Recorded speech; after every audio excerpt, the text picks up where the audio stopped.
নমস্কার, আমি মানসী চলে এসেছি আপনাদের সামনে নিয়ে আপনাদের পছন্দের প্রিয় অনুষ্ঠান গল্প সঙ্গে সত্যি, আ জার্নি টুয়ার্ডস ট্রুথ। এবং প্রত্যেক পর্বের মতো এই পর্বেও আমাদের সঙ্গে আছেন চারজন বিশিষ্ট বন্ধু, এবং এই চারজন বিশিষ্ট বন্ধু আজকে আমার খুব প্রাণের বন্ধু, কারণ তারা মঞ্চের মানুষ। আমি নিজে মঞ্চ আমার জীবনের অনেকটা, আমার নিঃশ্বাস প্রশ্বাস। তো আমি এখন বহুদিন মঞ্চের বাইরে, কিন্তু সেই মঞ্চের মানুষরা আমার সঙ্গে এসছেন আড্ডা মারতে। আমি একদম আপ্লুত হয়ে আছি।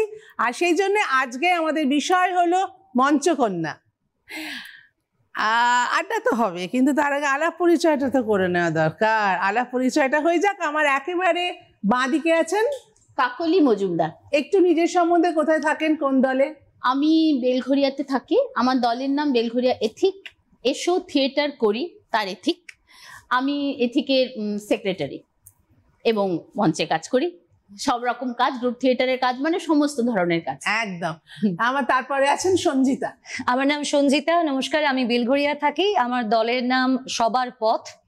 আমরা বিভিন্ন জায়গায় নাটক করি, তার সাথে স্ট্রিটেও থিয়েটার করি। আমি দলে একজন নাট্যকর্মী হিসেবে আছি। আমার এটাই একটা আনন্দের যাপন। এবং সঞ্জিতা স্ট্রিট থিয়েটার করে বলে সঞ্জিতা অন্য কোনো পদবি ব্যবহার করে না, কিন্তু সঞ্জিতা নিজের পদবি নিজে তৈরি করেছে। বলো। আমার দলের নাম সবার পথ। আমার খুব ইচ্ছে যে আমি এই পরিচয়ে পরিচিত হোক, তাই আমি আমার নামের সাথে সঞ্জিতা পথের মানুষ শব্দটা ব্যবহার করি। কারণ আমি যেহেতু বললাম যে আমার রাস্তায় নাটক করতে ভাল লাগে, এটা আমার পরিচয়, তো আমি সেটা আমার নামের পদবীর সাথে ব্যবহার করি। আর আমিও নাটক দেখেছি। আমার এপাশে আছেন শিপ্রা মুখার্জি, বেলঘরিয়ার রূপতাপস।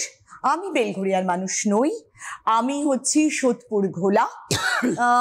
আমি দলের সেক্রেটারি, কিন্তু আমার সবাই গুরুমশাই থেকে শুরু করে সবাইকে নিয়ে নাটক করাটাই আমার ধর্ম, ভালো লাগা, ভালোবাসা। আর এদিকে একেবারে ডান দিকে আমার আছেন। নমস্কার, আমি বেবি সেনগুপ্ত। আমি অঙ্গন বেলঘরিয়াতে আছি। আমার দলের নাম অঙ্গন বেলঘরিয়া। আমার থিয়েটারের জার্নি 40 বছর হতে চললো। আর বেলঘরিয়াতেই আমার বাড়ি, বেলঘরিয়াতেই আমার দল, বেলঘরিয়াতেই আমার দলের ছেলে মেয়ে, এমনি আদার্স বাইরেও থাকে, কিন্তু মোটামুটি আমরা এলাকার মধ্যে সবাই মিলে একটা ছোট সংসার আমাদের একটা। চার কন্যা মঞ্চ মাতাচ্ছেন, কখনো মঞ্চের ওপর, কখনো মঞ্চের পিছনে। ওই যে বললেন কাকলি, সব রকম কাজ করতে হয়, এটা আমি নিজেও জানি। স্টেজে অভিনয় করতে গেলে শুধু আমি এলাম গেলাম ওরকম করলে হয় না, তো স্টেজের সব কাজটা শিখতে হয়, না হলে ওই এলাম গোলাম করলামটাও করা যায় না অ্যাকচুয়ালি। কারণ কোথা দিয়ে লাইটটা আসবে সেটা তুমি যদি লাইটের কারিগরি না জানো, তোমার মাথায় ঢুকবে না। ঠিক কোন ডায়ালগে মিউজিকটা বাজবে, সেই মিউজিকে বাজার সময় তোমার কতটা পজ নিতে হবে, সেটা যদি মিউজিক সংক্রান্ত জ্ঞান না থাকে তাহলে হবে না। সেটের কোন সিঁড়িটা একটু নড়বড়ে আর কোন সিঁড়িটার কোন জায়গাটা পোক্ত, ওখানে পা দিয়ে নামলে সিঁড়িটা ভাঙবে না। আমাদের এই অভিজ্ঞতা সবার আছে। কখনো কোনো সিঁড়ি পুরোপুরি পোক্ত হয় না, বলে দেওয়া হয় এই দিকটা দিয়ে নামবি, এই দিকটা দিয়ে নামবি না, এই দিকটা দেখ নড়বড়ে আছে, এবং অবধারিত নামার সময় ঘুরিয়ে যায় কোনটা ঠিক ছিল। তারপর কাগজ বুঝতে হয়। হ্যাঁ, মানে আমার তো কি হতো, ভীষণ বিজ্ঞের মতো, আচ্ছা নো প্রবলেম, এই দিকটা দিয়ে নামবো না, তাই তো ঠিক আছে। এবার শুরু হতে হতে ভুলে গেছি, নামবার সময় পা তুল কোনটা দিকে পারো সেদিকেই পাটা পড়ে, অবধারিত ভাঙার দিকে পা পড়লে নেমে গেলাম। এবং মজা হচ্ছে এখানে একটা ব্যাপার থাকে, সেটা হচ্ছে যখন আমরা কোনো রিহার্সাল করছি, রিহার্সাল রুমে বলা হয় এটা তোমার বাড়ি, তোমার ঘর, তুমি সিঁড়ি দেখে নামবে না, তুমি ওটা বুঝে নামবে, যেন তোমার বাড়িতে সিঁড়ি দিয়ে যেমন তুই টক টক টক টক করে নেমে যাও, এরকম টক টক টক টক করে নেমে যাও, টক করে নামো, টক টক করে নামো। তখন তো মনে ওরে বাবা রে। এবং সবচেয়ে বড় কথা, অনেক সময় সেটগুলো আমাদের বাইরে থেকে আনা হয়, কোনটা কোন দিন ভাঙা আর কোনটা কোন দিন বোঝা, বোঝা বড় মুশকিল। আর নিজেরা যদি বলো যে সেট বানাবো, সে টাকা নাই, এটা বড় মুশকিল, বিপদ। বড় নাটকের ক্ষেত্রে তো বানাতেই হয়, বানাতে হয়, কিন্তু ছোট ছোট প্রপসগুলোর ক্ষেত্রে তখন নিজেদেরই। আর আরেকটাও তো মুশকিল হয় যে বানিয়ে রাখবো কোথায়, স্টোরেজের ভীষণ চেনা চেনা। আমার তো এখন বাড়িতে হয়েছে আমি থাকবো কোথায়, যে এখন আমি থাকবো কোথায়, সমস্ত যেদিকে নাটকের সেট, কস্টিউম, প্রপস। কারণ তুমি যদি অন্য কোথাও রাখতে যাও তাহলে সেখান থেকে ভাড়া দিতে আবার পয়সা কোথায়, মানে পয়সা কোথায়। করোনার সময় জানিস না, করোনার সময় যেটা হলো, আমাদের 50,000 টাকা, যেহেতু আমরা শো করতে পারিনি, একটা ভাড়া নিয়েছিলাম 50,000 টাকা, শুধুমাত্র 2,000 টাকা করে গুনে গুনে সেটের বাড়ির ভাড়াই দিয়ে গেলাম। মানে কি করবে নিজেদের আর? কোনো জায়গা নেই, জায়গা নেই। ইনফ্যাক্ট অন্যের কাছে রাখা সেটা যাবে না, জল ঢুকছে। তারপর সেটা প্রপারলি মেনটেন ইনফ্যাক্ট আমাদের স্থানাঙ্ক নাটকের যে পেছনের একটা বিশাল বড় সেটাই এলো যেদিন শো, আমরা দেখতে পাচ্ছি কি এ তো ভাঙা, এটা এরকম হলো কি করে, ঠুক ঠুক ঠুকে ঠুকে ঠুকে আলটিমেটলি কিচ্ছু হলো না, বাঙালি মানে শো করতে হলো। লোকে কি করে কি এই দেখে, এটা একটা খুব মজা আছে। একটা সময় খুব বিখ্যাত একটা থিয়েটার হল ছিল কাশী বিশ্বনাথ, সেট রাখা হয়। হয়ে গেছে। হ্যাঁ, চতুর্দিকে সেট রয়েছে, হ্যাঁ, ওই মাঝখানে একটু মাঝখানে, জায়গা রয়েছে, এবং ওইটুক জায়গার মধ্যে এবং গুছিয়ে সেখানে করতে মদনদা হচ্ছে। দায়িত্ব মদন নিয়ে দা সেট রাখে। দায়িত্ব নিয়ে এখনো এবং- পাঠাচ্ছে হ্যাঁ, মদনরা। মদনদাই রাখে। আমি একটা থিয়েটার করি, একটা নাটক করি, আমার সেটও ওর কাছেই থাকে। এবং মাঝে মাঝে তার বিভিন্ন অংশ, বিভিন্ন কোণা একটু ভেঙে ভাঙা, গেল, একটু হ্যাঁ, ফেটে গেল। হ্যাঁ, হ্যাঁ। এবং যখন সেটা রং উঠে মদনদাকে যাওয়া। জিজ্ঞেস করা হয় যে মদনদা এ কি হলো, তখন মদনদা মানে যত গুণ টেন্সড হয়ে প্রশ্নটা যায়, ঠিক ততক্ষণ উল্টো হ্যাঁ, আরো 4 গুণ বেশি গুলো ফেটে গেল। আমি বললাম হ্যাঁ, কিন্তু কেন হলো? তুমি দেখলে না কেন? দেখার জন্য পয়সা নিই, দেখার জন্য না। আনাম তাহলে কি দেখার জন্য আমি একটা লোক অ্যাপয়েন্ট করবো ওখানে? আরে ভাবো যে কটা দলের সেট আছে, সব দলের একটা করে ছেলে রোজ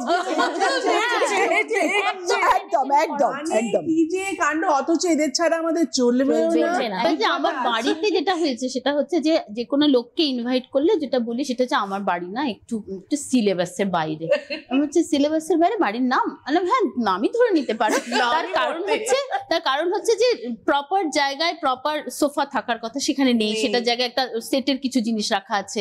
মানে পুরো বাড়িটাই হচ্ছে যেটা বলছিল একদম সেই ধরনের, কোথায় থাকবো বলে না, মানে আমার মনে হয় নাটকের সেটের মধ্যেই আছে। এবার শোনো, আমার বাড়িতে আমি এই যে নাটকটা করি, এই আমি মাধবীলতা, তার সেটটা তো ওই মদনদা। আর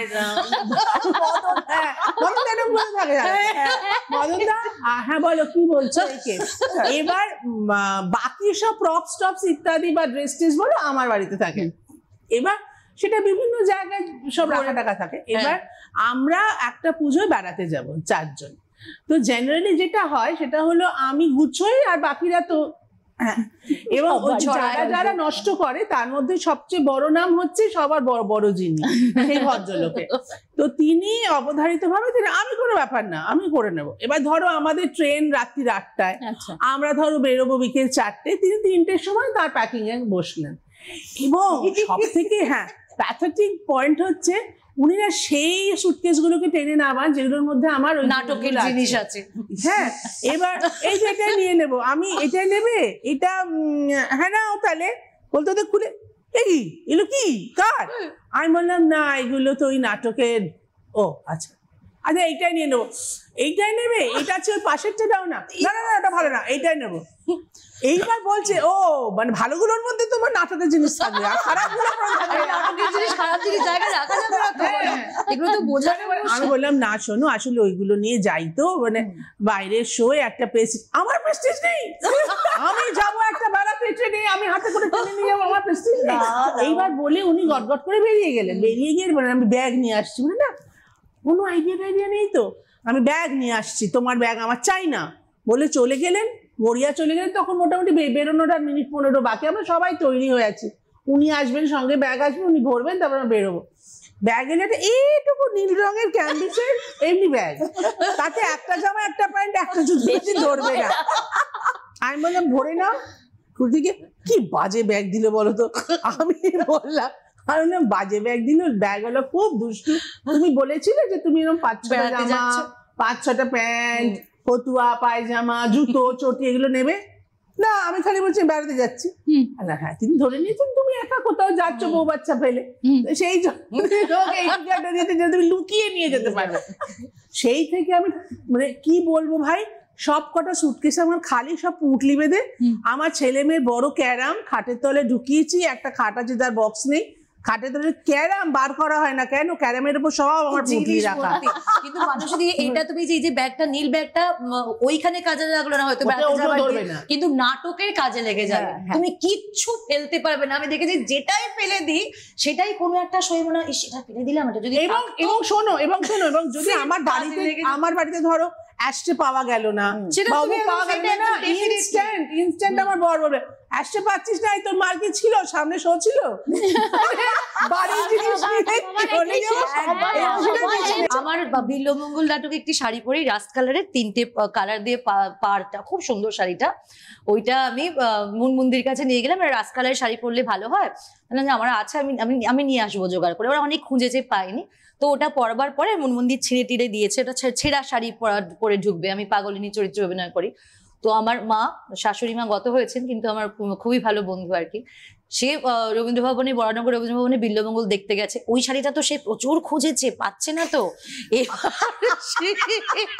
আমাকে দেখে ওই শাড়িটা, মনমন্দিকে দেখে বলছে শাড়িটা এভাবে ছিঁড়েছো, খুব পছন্দের শাড়ি খুঁজে পেয়েছি, তাই আমার মা কি এরকম পার প্লেন হতে হবে, শাড়ির সাথে পার সুতো দিয়ে আলাদা করে বানানো হলেও হবে না, খুবই চুজি শাড়ির ব্যাপারে, বুনন্ত হতে হবে, এটা যেমন মায়ের দেওয়া শাড়ি এরকম আর কি।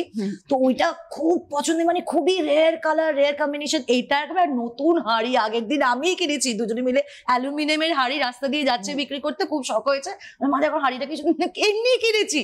পরদিনকে শুনছি ও জোলা সাধক সৌমিত্র বসুর নাটকে সাধুদের শো আছে, হাড়িটা পাচ্ছে না খুঁজে, আমাদের নিয়ে চলে গেছে, আমি তো হাড়িটা নিয়ে চলে গেছি, রাত্রিবেলা মা বসে আছে, অনেক রাত্রে ফিরেছি, জানো মোহিনী অত পছন্দ করে হাড়িটা কিনলাম, হাড়িটা কোথায় গেল, হাড়িটা আর পাচ্ছি না, যে এ কি বাড়ি থেকে কোথায় যাবে, আবার একটা অভিনয়, মানে এত ঘুরে ঘুরে করে এসে বাড়িতে এসে আবার শুরু থেকে অভিনয় করতে হবে, বলা তো যাবে না যে ওইটা আমি সর্বনাশ করে, খুব রেগে যাবে, পরে ধীরে সুস্থে বলতে হবে, তার কিছু বলবে না তখন আর, ও তো বললেই পারতে, মানে এরকমই করবে, কিন্তু ওই মুহূর্তে যদি ভালো শাড়ি দিলে পরের দিন সব লেগে যাচ্ছে, সব অনেক গল্প চলতেই থাকবে, থামাতে পারছি না। আমরা এখানে ছোট্ট একটা ব্রেক নিয়ে আসছি, ফিরে এক্ষুনি সঙ্গে নিয়ে গল্প সঙ্গে সত্যি, আর জার্নি টুয়ার্ডস ট্রুথ।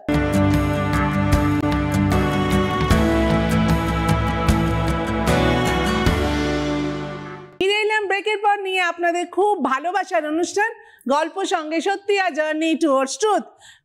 ভীষণ ভাবে আড্ডা জমে উঠেছে, এদের না আলাদা করে ছাড়া যাবে না, ধরে রাখতে হবে, ছেড়ে দিলেই না ভয়ঙ্কর আড্ডা হচ্ছে, আমি মাঝখান থেকে নাক গলাতে পারছি না।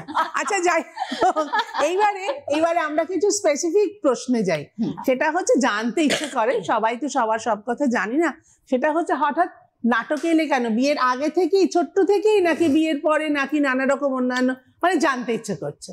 আমার হাজবেন্ড উনি নাটক হচ্ছে ওনার ফার্স্ট লাভ, এটা তাহলে তার সাথে থাকতে গেলে আমাকে নাটকটাও সঙ্গে থাকতে হবে, এরকম একটা ভালোবাসতে হবে।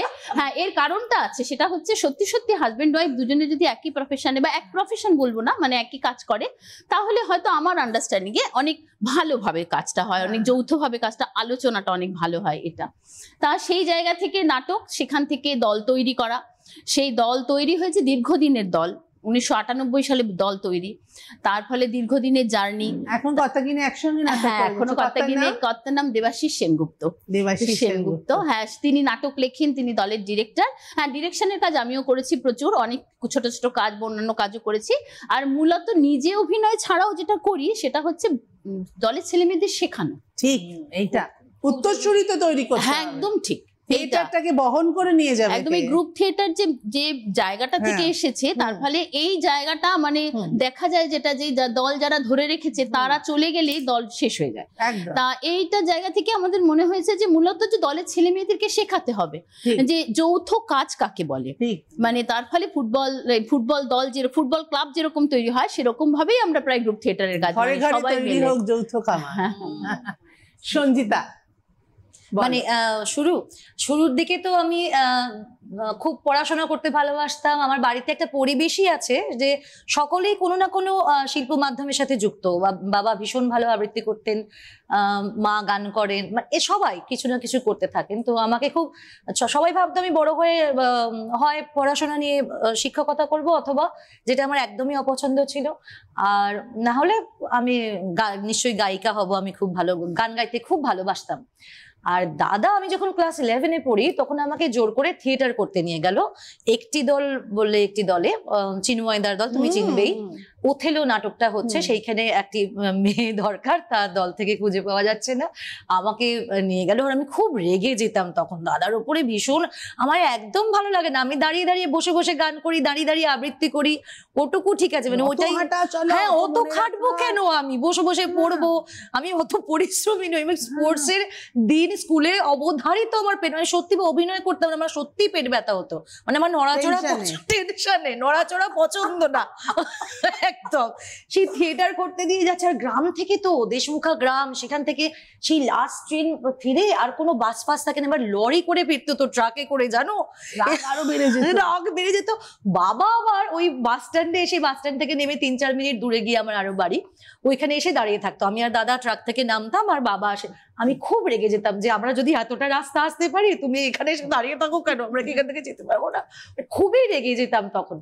পরে একাডেমিতে প্রথম শো হলো, পরে তো তখন একটু জোর করে করে দাদা নিয়ে যেত, তার পরবর্তীকালে আমি কলকাতার বাইরে চলে যাই, থিয়েটার এইসব জগৎ থেকে একদমই দূরে চলে যাই। আমি চাকরি করি, MBA করি, মানে মাস্টার শেষ হওয়ার পরে। সেই সব করতে করতে না মনটা খুব কাঁদে, জানো তো, কি যেন মিস করছি। হ্যাঁ মানে কি যেন নেই, আমরা মনে করি না একবার যারা নাটক করেছে তারা জীবনে নাটক ছাড়তে পারবে না। এবার আমি অফিস যাব, তখন আমার দিদির ছেলে আর তার বন্ধু ওরা রঙ্গকর্মীতে ওর একটা ওয়ার্কশপে যাবে, উষা গাঙ্গুলি, আমি পরবর্তীকালে থেকে উষা মা বলে ডাকি, তার একটা ওয়ার্কশপে যাবে, আমি এই ওদের গাড়ি করে শ্যামবাজারে নামিয়ে দিয়েছি, ওখান থেকে মেট্রো ধরে নেবো, আমি অফিস চলে যাবো সল্টলেক। নামিয়ে দেবার পরে আমি না কিছু আর ভালো লাগে না, কিছু ভাল লাগছে না। তারপরে আমি ওকে ফোন করেছি যে প্রিয়জিৎ তোদের ওই ওয়ার্কশপে আমাকে নেবে রে, যে মাসি তুমি কি করে করবে, ওটা তো অফিস করে তুমি করে। আমি সেই গেলাম, তারপরে সেই ওয়ার্কশপ করলাম। ভোপাল থেকে মনোজ নায়ারের ডিরেকশনে আমরা অনুগুঞ্জ বলে একটা হিন্দি যুদ্ধ বিরোধী কবিতা নিয়ে একটা নাটক করলাম, করার পরে আমি সামার করলাম। তারপরে একটা 1 সেপ্টেম্বর ডেটটা মনে আছে, সন্ধ্যেবেলা এরকম সোফাতে তোমার মতো বসে আছি, আমি নিচেটায় বসে আছি, আমাকে বোঝালেন যে আমার সবসময় থিয়েটার করা উচিত, আমার চাকরি ছেড়ে দিয়েই থিয়েটারই করা উচিত। বোঝালেন আমি 2 সেপ্টেম্বর থেকে আর অফিস যাইনি, ফোন নাম্বারটা বদলে ফেলেছিলাম। ফোন নাম্বারটা, কারণ ফোন করবে তো আমাকে, ওরা তো আমাকে, মানে আমি তো একটা দায়িত্ব নিয়েছি, একটা MBA করা একটা মেয়ে, মানে বুঝতেই পারছো ভালো র্যাঙ্কে চাকরি করে, তো আমার উপরে অনেক দায়িত্ব আছে। কিন্তু এমন বোঝালেন, অনেক কাঁদলাম, অনেক হাসলাম, প্রায় ঘন্টা 3 গুরু শিষ্যায় বসে সেই সব করে বললেন পরদিন থেকে আমি আর অফিস যাইনি। আর আমার তার জন্য আজ অব্দি এতটুকু আফসোস নেই। ঠিক একদম। আসলে এই চুনকালি সবাই বলে না যে গালে চুনকালি মেখেছো, এই চুনকালি গালে যে একবার মেখেছে তারা নিস্তার নেই, এটা আমার কথা না, আমাদের সবার কথা। তবে এই কথা লিখে গেছেন মনোজ মামা দর্পণে শরৎ শশী নাটকে। হ্যাঁ, তো ঠিক আছে, আবার আরো আরো আরো আমি মামার বাড়ির মানুষ এবং সবাই জানতো আমি পড়াশোনা করব, চাকরি করব, একটা কিছু করব, বিয়ে করব, সংসার করব, এই হচ্ছে আমার জীবন, যেটা একেবারেই হলো না আর। তো এরপর করলাম এবং বেশ হাততালি পেলাম, শুনে আমার খুব মজা লাগলো। এরপর একটা দুটো এদিক ওদিক ছুটকো ছাটকা করার পর জীবন যা হয় আর কি, মামার বাড়ি নানা কিছু কারণে। কিন্তু আমার দিদা খুব সাপোর্ট করতো, ব্যাগ লুকিয়ে রেখে দিত খাটের তলায়, যা শো করে আয় বলে এরকম ছোটখাটো জায়গায় পাঠিয়ে দিত। এবং এই দিদার সাপোর্টে আমি আসলে নাটকে জয়েন করি। দিদা ছাড়া কিন্তু আমি নাটকটা, আজ দিদা নেই, দিদা না থাকলে আমি এই জায়গাটা পৌঁছতেও পারতাম না। স্কুলে পড়ানোর সময়ও মনে হলো যে বাচ্চাদের নিয়ে নাটক করব। এবার কলেজে পড়ালাম, পানিহাটি কলেজে আমি পড়াতাম, তো তখন ওখানকার ছেলে মেয়েদের ওই বলে না জুটিয়ে নিয়ে, আমি জুটিয়ে নিয়ে নাটক শুরু করে দিলাম। এবার খুব মুশকিল, টাকা কোথায় পাবো, কোথায় করব, লোক সংস্কৃত ভবনে ছোটটা ভাড়া করতাম, ভাড়া করে নিলাম, লোকের কাছে ভিক্ষে করার মতন চাইছে। মা দেখলাম বেশ ভালোই হলো ব্যাপারটা, তার মানে আমি এবার থিয়েটারটা করতে পারি। এইবার প্রথম আমি ইছাপুর আলিয়ায় গেলাম, আমাকে একজন নিয়ে গেলেন ইছাপুর আলিয়া একটা চরিত্র করার জন্য। আমি বুঝলাম ভাই আর নয়, অনেক হয়েছে, এবার ভাই থিয়েটার করব। কি ভালো লাগা তৈরি হলো। এবং যখন নিজে মেকআপ করি, নিজে মঞ্চে নামি, মনে হয় যেন জীবনটাই বদলে গেছে। এবং তারপরে গুরু ভাগ্য যেহেতু যেভাবে আমি পেলাম, তাতে আমার থিয়েটারটাই আমার করা উচিত বলে আমার মনে হয়েছে এবং করেওছি। খুব ভালো। বলো। আমার থিয়েটার করা, যখন আমি বুঝি না থিয়েটার ব্যাপারটাই কি, তখন 10 বছর বয়স, আমি যেভাবে থিয়েটারটা শুরু করছি খুব সহজভাবে করিনি। মানে এখন যারা করছে তারা খুব সহজভাবে থিয়েটারটা করতে পারছে, মানে আমি যেই সময়টা করেছি না খুব সমস্যার মধ্যে দিয়ে করতে হয়েছে, মানে বাড়িতে পছন্দ করতো না, বাড়ির কাকা জ্যাঠারা, এই পরিবেশটা না এমন ছিল। রাত্রিবেলা যখন শো করে মানে দলের ছেলেরা দিয়ে আসতে যেত, পায়ের জুতো খুলে ঘরে ঢুকতাম, যে পাশের ঘরের কাকা টেন না পায়, বাবা দরজা সিট এটা নামিয়ে রাখতো যাতে ওই করতে পারে। এতটা রেস্ট্রিকশন ছিল, মানে ভীষণ ভাবে আটকে রেখেছিল। মানে কেন যাবে, এতগুলো ছেলের সঙ্গে কেন মেলামেশা করছে, ছেলেরা কেন দলের বাইরে এসছে। আমাদের বেলঘরিয়ায় বিপ্লব, কৌশিক সবাই আমরা একসাথে তখন থিয়েটারটা করতাম। তো এই করতে করতে শুরু হয়ে গেল, তখন ভালো লাগা ভালোবাসা প্রতিটা জিনিসই একটার মধ্যেই পড়ে গেল। তখন অন্য কিছু করব, আর গানটা আমার খুব প্রিয় ছিল।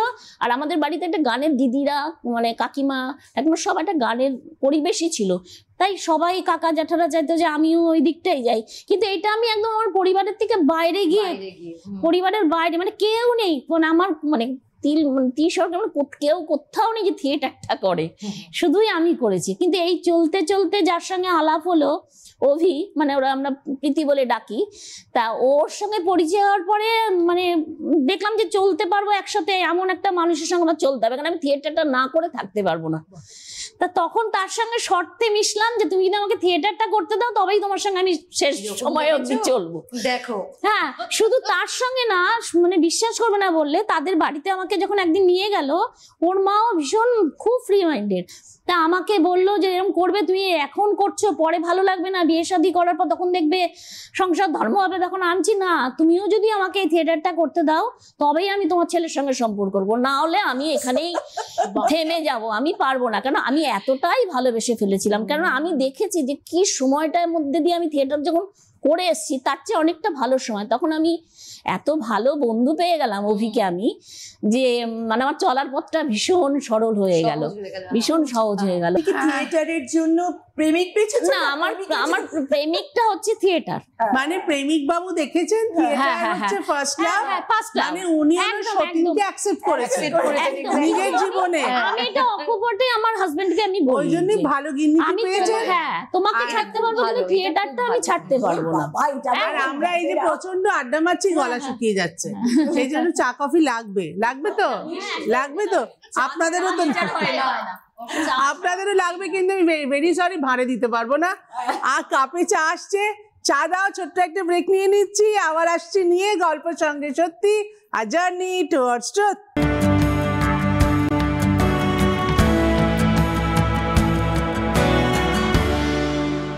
চলে এলাম চা কফি সঙ্গে নিয়ে এবং নিয়ে গল্প সঙ্গে সত্যি, আ জার্নি টুয়ার্ডস ট্রুথ। চল আমরা চা খেতে খেতে আড্ডা মারবো। কি জানো সেই লাইনগুলো? তিরস্কার পুরস্কার কলঙ্ক কণ্ঠের হার, তথাপি এ পথে পথ করেছি অর্পণ, রঙ্গভূমি ভালোবাসি হৃদয় সাদ রাশি রাশি, আশার নেশায় করি দিবস যাপন। এই হলো কথা, কবে বলে গেছেন গিরিশ ঘোষ। তিরস্কার এখনো যায়নি জীবন থেকে, পুরস্কার না আসুক তবু কলঙ্ক কণ্ঠের হার।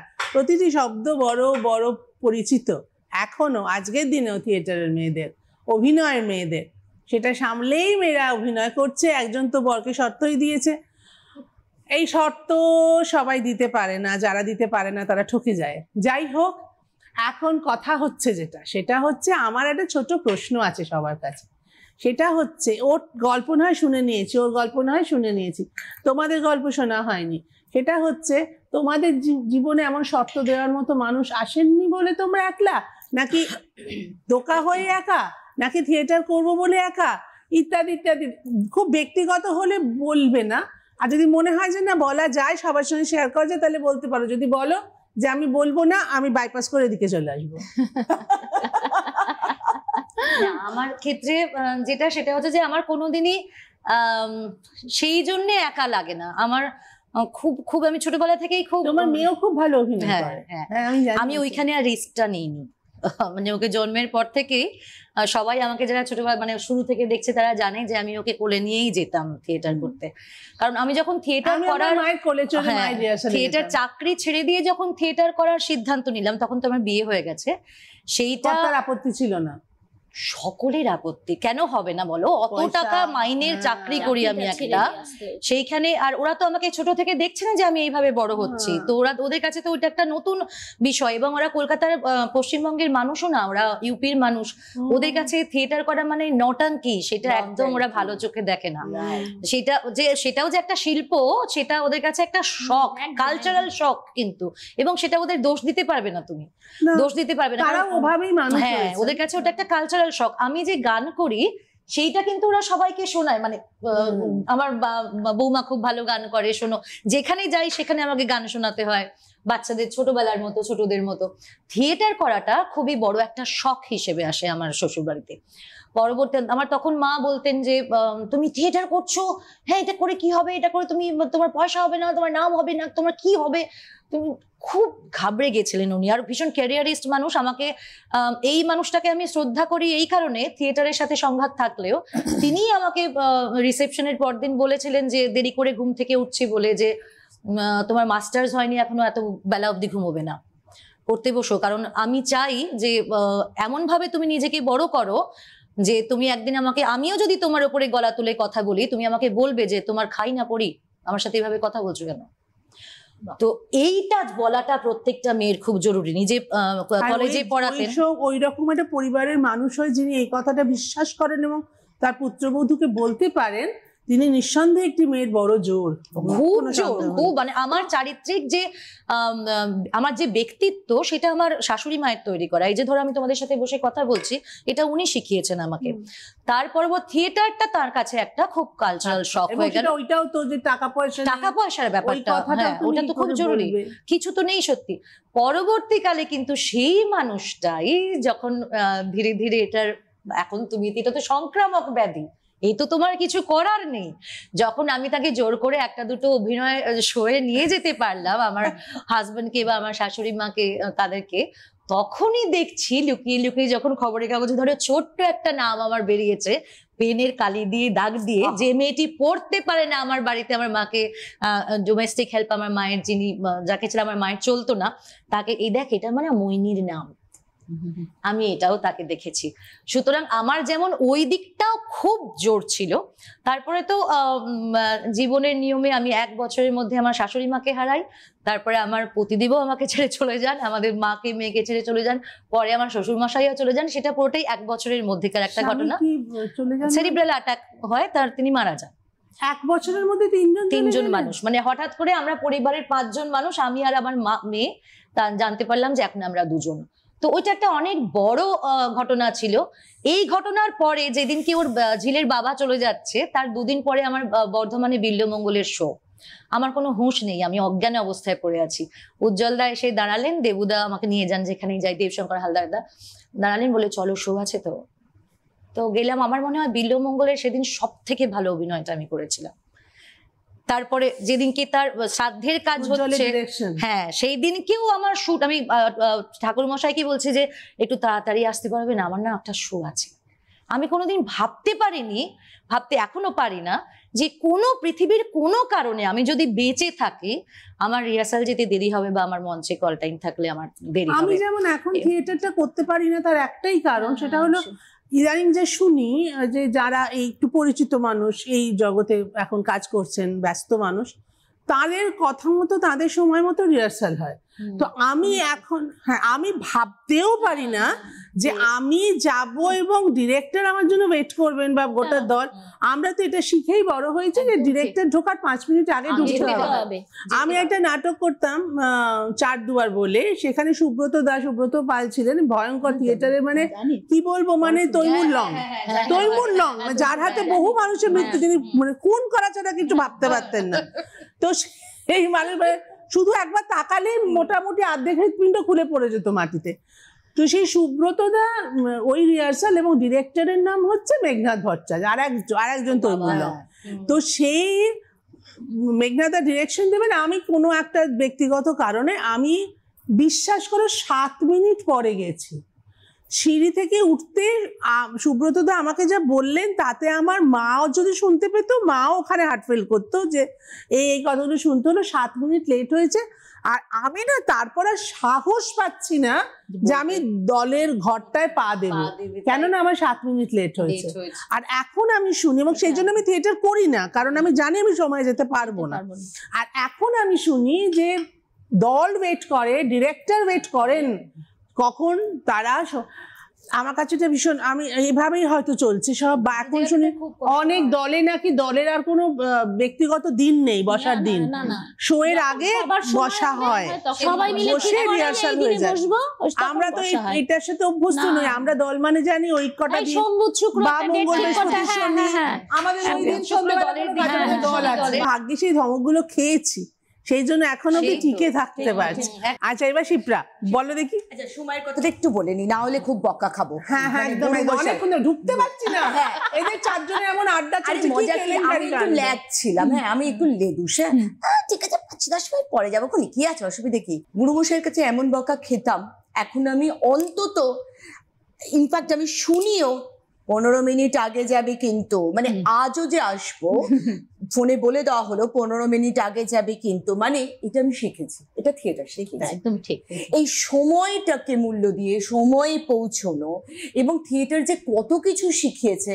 আজকে আমি সন্ধিতার কথা শুনেই মনে হচ্ছিল, আমি আমার একটা ছেলে, আমি ছেলে শাড়ি ভাঁজ করবো কেন?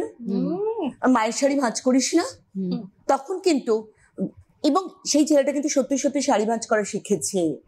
এই জায়গাগুলো কিন্তু থিয়েটার দিয়েছে। এবার হচ্ছে আমি একা কেন,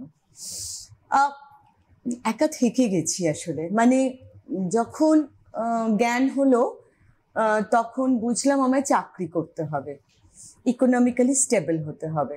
মামার বাড়ি থেকে একটা ধরে করে বিয়ে দিয়েই দেবে। এবার সেটা দিলে আমার ভবিষ্যৎটা কি হবে আমি জানি না। এবার তারপরে আমার অনেক স্বাদ, আমি পাহাড়ে ঘুরতে যাব। আমি যদি সংসারে ঢুকে পড়ি, আমার হাজবেন্ডের পয়সা আমার সংসারে যাবে কিনা, আমি বাড়ির বড় মেয়ে, আমার মাকে বাবাকে দেখতে হবে, বোনকে মানুষ করতে হবে, এই দায়িত্বগুলো আমার মাথার মধ্যে কিন্তু সারা জীবন থেকে গেছে। এবার যখন বোন মানুষ হলো তখন দেখলাম আমার বয়স হয়ে গেছে, এবং আমি দেখলাম ওমা আমি তো আমার মতো করে একটা মানুষও পেলাম না, যে মানুষটাকে ভালোবেসে বলতে পারবো ভাই তুমি আমার। এবার যাকে বলতে সে বলে আমার বলে পৃথিবীতে কিছু হয় না, সবাই সবার। এই কথাগুলো শোনার পর মনে হলো আরে আমি তো আমার, দরকার নেই কাউকে। সমীকরণটা বদলে গেছে তো, আমি জানি আমি আমার, এবং আমার মনে হয়েছিল ভাই আমি নিজেকে ভালোবাসি, যদি কেউ ভালোবেসে আসতে পারে থাকবে, না আসতে পারে সেটা কোনো কারণেই আমার আমিত্বকে আমি বাদ দিতে পারি না। একদম আমি এমন কিছু কাজ করলাম যাতে আমাকে ভালোবাসা হলো না, আমি আমাকে কষ্ট দিলাম, তো সে কাজের কি মানে, সেই কাজটা নয়, তখনও আমি নিজেকেই গুরুত্ব দিচ্ছি, আমাকে কষ্ট দিয়ে তাকে দেখাচ্ছি, তা তো হয় না। আমি আমাকে কষ্টও দেবো না, তোমাকে আমার দেখানো, এবং তোমাকেও আমি কষ্ট দিতে চাই না, কিন্তু তুমি কোনো না কোনো সময় আমি কষ্ট দিচ্ছ। আমি কেন এটা মানে, এই যে খুব লাকি দিদি, খুব লাকি, কারণ হচ্ছে নাটকের জন্য ভালোবাসার মানুষ দুপাশেই দুজন, এটা কিন্তু পাওয়া যায় না। ওই পাশে তোর পাশেও দেখ যে এমন একটা মানুষ নাটক রিলেটেড একসাথে কাজ করছে, এবং মজা হচ্ছে এরম মানুষ কিন্তু পাওয়া এই পৃথিবীতে এখনো।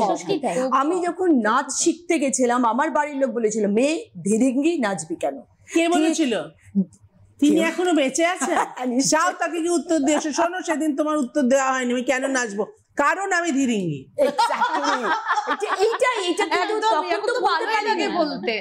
তুই আমরা বলতে পারবো না, ছোট ছিলাম বলতে পারবো না, সেই সময়টা আমরা পেরিয়েছি।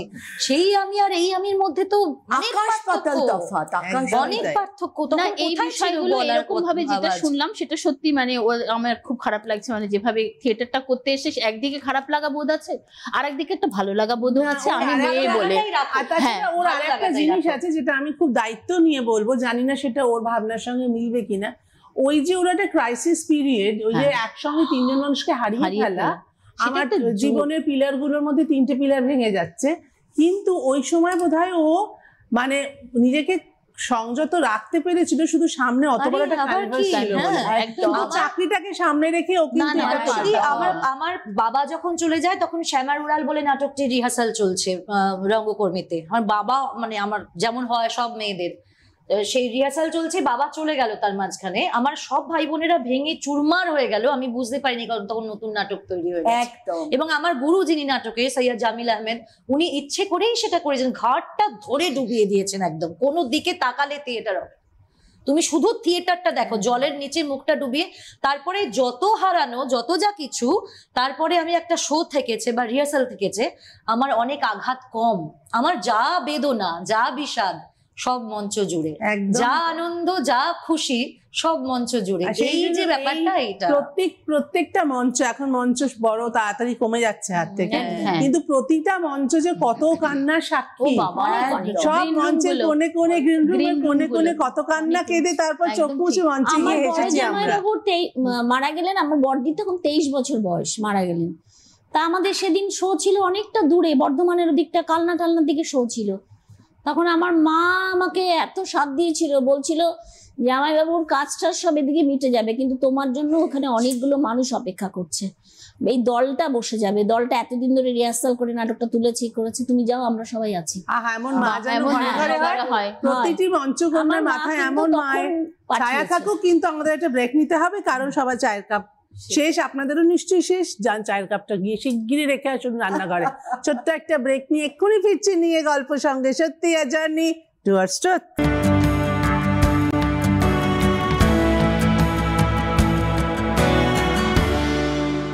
ফিরে এলাম ব্রেকের পর নিয়ে গল্প সঙ্গে সত্যি আ জার্নি টুয়ার্ডস ট্রুথ। আমরা ভীষণ মিষ্টি মিষ্টি গল্প করছি, নস্টালজিয়া ভীষণ রকম ভাবে কাজ করছে আমার ভেতরে, কারণ এরা চারজন মঞ্চে আছে এখনো, আর আমি মঞ্চের অনেকটাই বাইরে, খুব মাঝে মাঝে একটা নাটক করি।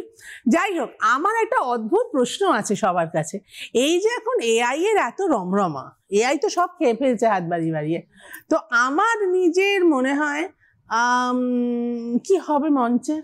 আমরা তো মানে আমি কথাটা বললাম প্রথমে, আমার যেটা মনে হয় সেটা হচ্ছে যে আমরা যে মানবিক সম্পর্কগুলো নিয়ে কাজ করি, কথা বলি, যে ধরনের সমস্যা নিয়ে ডিল করি, বা আমাদের আসলে মঞ্চ তো আমাদের ভালো লাগার কিছু বিষয় দেয়, যেগুলো আমরা শেয়ার করতে চাই অন্যের সাথে। আমার ক্রিয়েটিভিটি দিয়ে আমরা সেই বিষয়গুলোকে মানুষের সামনে আনি, আমাকে একটা আনন্দ দেয়, দর্শককে আনন্দ দেয়। এআই তো খুব প্রোটোটাইপ, আমরা এই প্রোটোটাইপ বিষয়টার বাইরে কিছু করতে পারি, যে কারণে আমার মনে হয় থিয়েটার কোনোদিনও নষ্ট হয়ে যাবে না। এবং করোনার সময় আমাদের ভীষণ মনে হয়েছিল কিন্তু যে থিয়েটার বোধহয় শেষ হয়ে গেল, কিন্তু থিয়েটার কিন্তু বেঁচে ছিল এবং সে তার নিজের নিজের রাস্তা খুঁজে নিয়েছিল। এটা ছোট বলি, আমরা তেমন প্রসিনিয়াম মঞ্চেও করি, আমরা স্পেস থিয়েটারও করি, তখন প্রসিনিয়াম মঞ্চগুলো বন্ধ।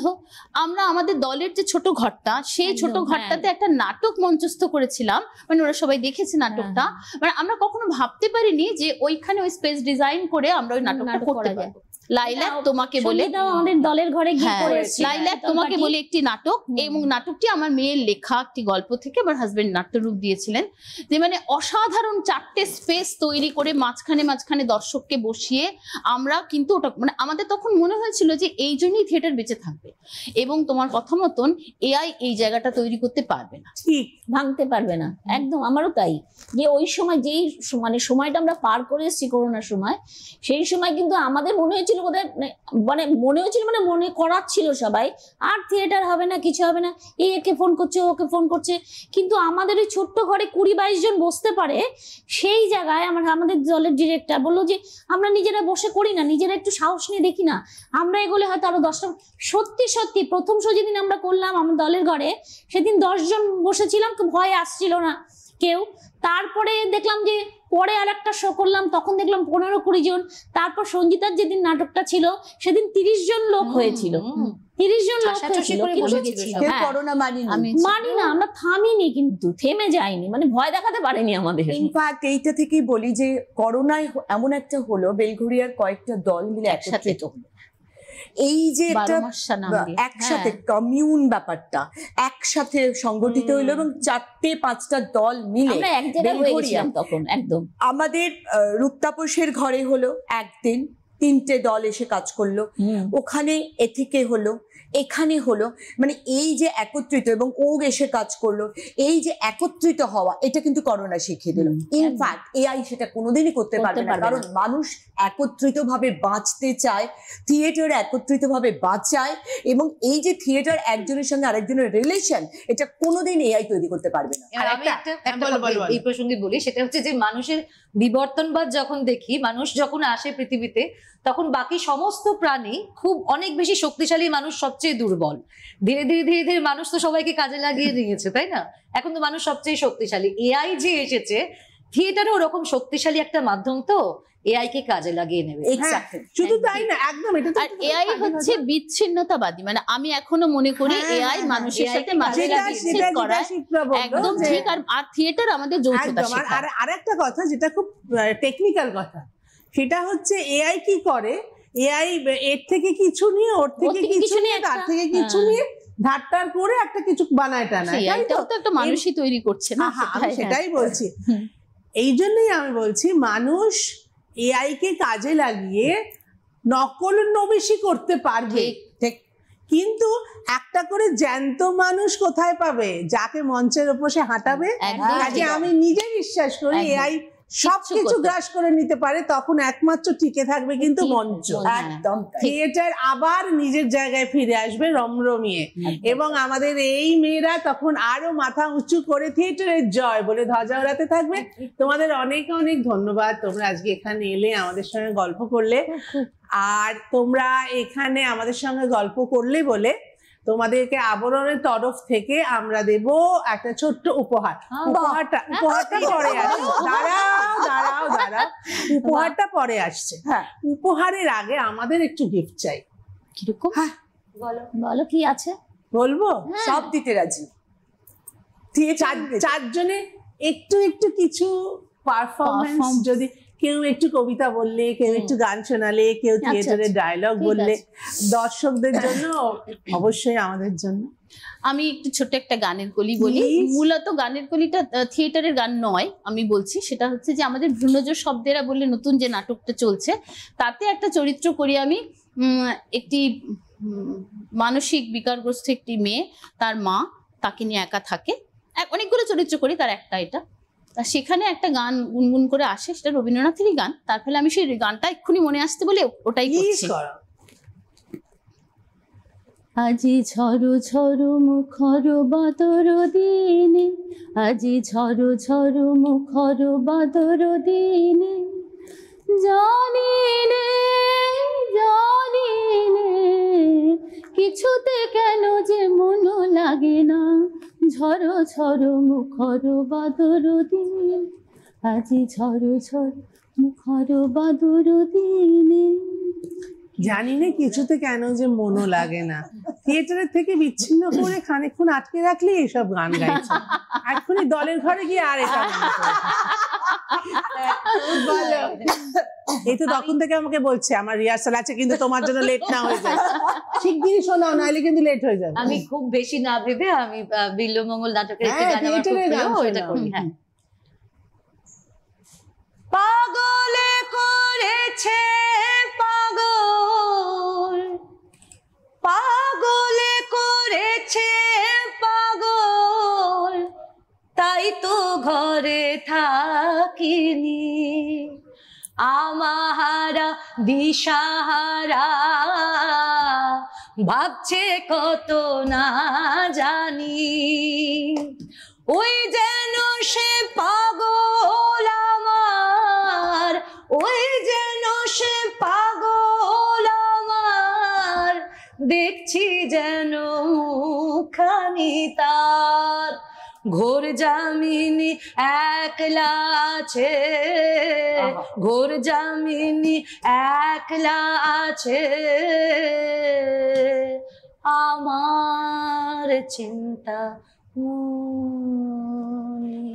ওই জলে কাঠ ভেসে যায়, ওই হবে ভেলা, আসলে পচা মরা, ওই মরদেহ জলে ভেসে যায়, ওই নরদেহ জলে ভেসে যায়, ওই মরদেহ জীবন্তের প্রাণ বাঁচায়, ও হো হো হো, জীবন ও মরণের সে কি গলাগলি ভাব। অসাধারণ, অসাধারণ। বিল্বমঙ্গল নাটকের উল্লেখটা ভীষণ ভাবে আছে দর্পণে শরৎ শস্য, খুব খুব হ্যাঁ। ওই নরদেহ জলে ভেসে যায়। প্লিজ। আজ আপনাদের কেন ডেকেছি জানেন? একটা গল্প বলবো বলে, দর্তকন্যার গল্প। দর্তকন্যা, আমার নাম বাঁশরী। বাঁশরী নামটা সুন্দর, আমার মার দেওয়া নাম। দিদিমার, আমার দিদিমার একবার শখ হয়েছিল বাঁশি বাজাবে। দিদিমার বাবা তো রেগে আগুন, মেয়ে মানুষ বাঁশি বাজাবে? বাঁশি গেল আগুনে। মনের মধ্যে কোথায় একটা গোপনে হয়তো রেখে দিয়েছিল সেই নাম।